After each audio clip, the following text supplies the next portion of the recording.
Welcome to another video of PharmCon tutorial. In today's lecture, we will discuss about macrolides. So let's get started. These are antibiotics having macrocyclic lactone ring with attached sugar. Erythromycin, isolated from bacteria Streptomyces erythraeus, is the first member. Roxithromycin, clarithromycin, azithromycin are later additions. Now about the mechanism of action.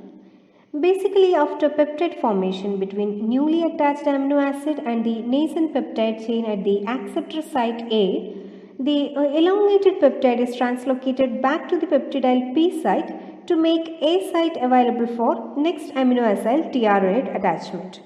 This is prevented by erythromycin by binding to the 50S ribosomal subunit and inhibiting the bacterial protein synthesis. These macrolides are bacteriostatic in nature, but at high concentration they can also act as bactericidal agent. At a high pH they are very active and thus can penetrate the abscess and can be used when abscess cannot be drained. And at low pH they are degraded, that is in the stomach. Now these drugs included in this class will have thromycin in their names. Here we will be discussing about some of the properties of erythromycin, azithromycin, roxithromycin and clarithromycin. Among all of them, erythromycin is acid labile, so it is given in enteric coated form. The others are acid stable. Both erythromycin and azithromycin shows food interaction, that is they delays absorption by retarding gastric emptying. So, they should be administered orally 1 hour before food or 2 hours after food. Clarithromycin has a good GI absorption but undergoes first pass metabolism.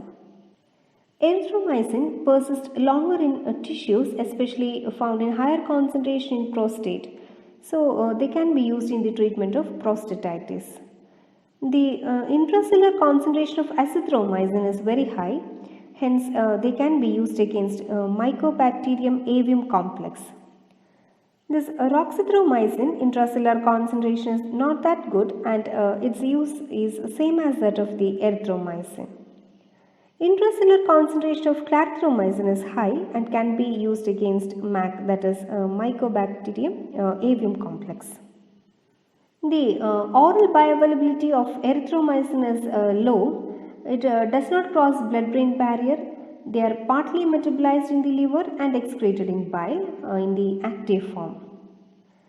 Now about the spectrum of activity, this erythromycin has a narrow spectrum of activity and is active against gram-positive and gram-negative bacteria such as Strep pyrogens, Strep pneumonia, gonorrhea, Clostridia, Listeria, etc.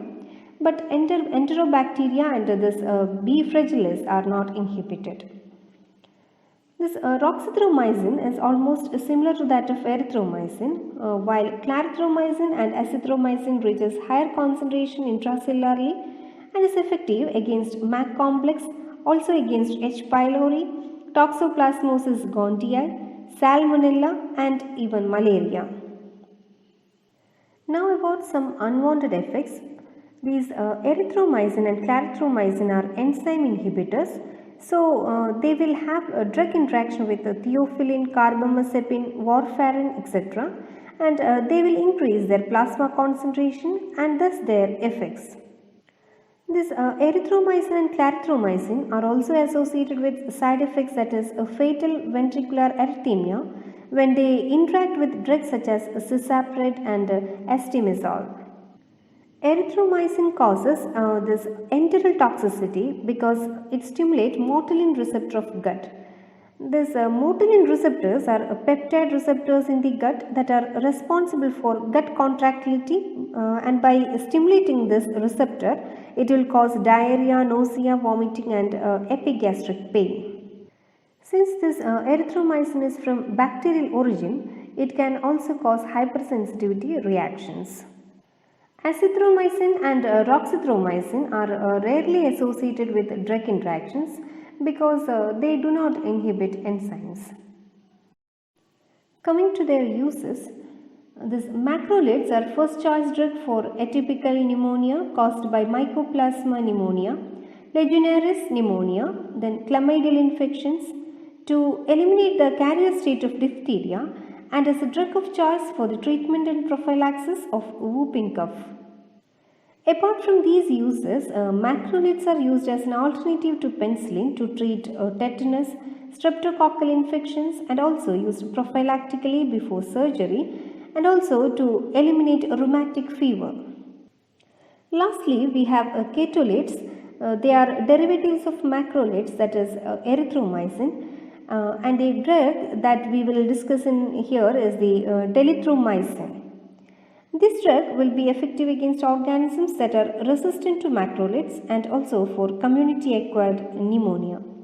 The only limiting side effect is that it causes hepatotoxicity.